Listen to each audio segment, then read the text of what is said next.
They're trying not to drown instead of trying to actually swim and fly.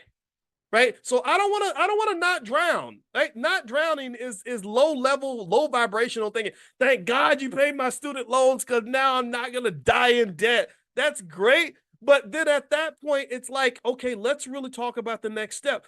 Let that young black entrepreneur that's got this great business idea, let's get him $10 million or her $10 million so they can really make this sucker fly. But then you got to be careful at that point, too. This is something that isn't discussed very often. I'm going to discuss it now because I was actually formulating this thought earlier this afternoon. I put it on my Instagram. My Instagram is Dr. Boyce Finance. My backup is Dr. Boyce Money because I told you they black people like me, they hate people like me. So I had 700,000 followers and they took them all away because they I guess talk about white people get you in trouble. And there was a brother who had a quote that I just thought was powerful. Woo, buddy. It was a powerful quote. Let me share the quote. Let me find it. And by the way, if you want to be invited to the private Zoom where we do our weekly Powernomics training, you can text the word greatness to 87948. Text the word greatness to 87948, and you'll get an invite. Let me see if I can find it. I put it on my page. Man, I hope I can find this. If I can't find it, I'll just tell you what he said because it was super powerful. It was worth repeating. It's worth me even looking it up.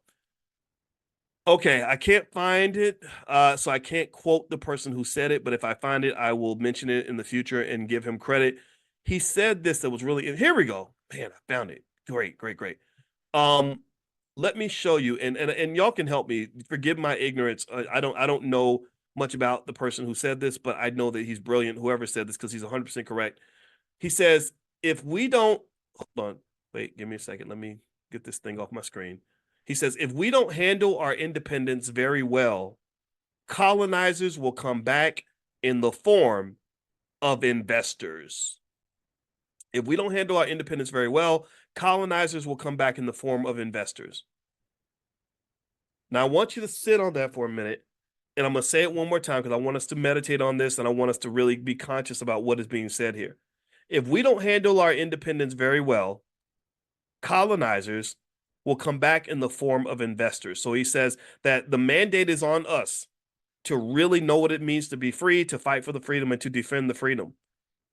And then, but that also means playing chess instead of checkers.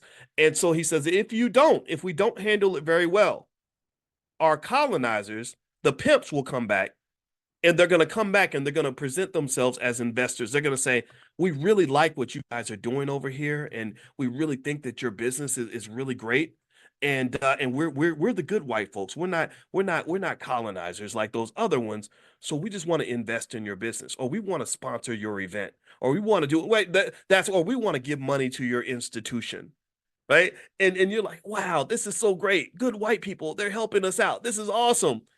And what you don't understand, if you don't get quid pro quo, and you don't understand that typically somebody who's giving you something is typically going to expect something in return, and you haven't been clear about what that actually looks like, the next thing you know is you'll find yourself under somebody else's control. Well, why is that? Well, because if they want to control you, they don't have to say they're controlling you. A pimp never calls himself a pimp. Sometimes they do. Sometimes they're like, I'm pimping these hoes. I'm they pimping. I need you to call me pimp daddy, right? But a lot of pimps don't do that. They might represent themselves as something else.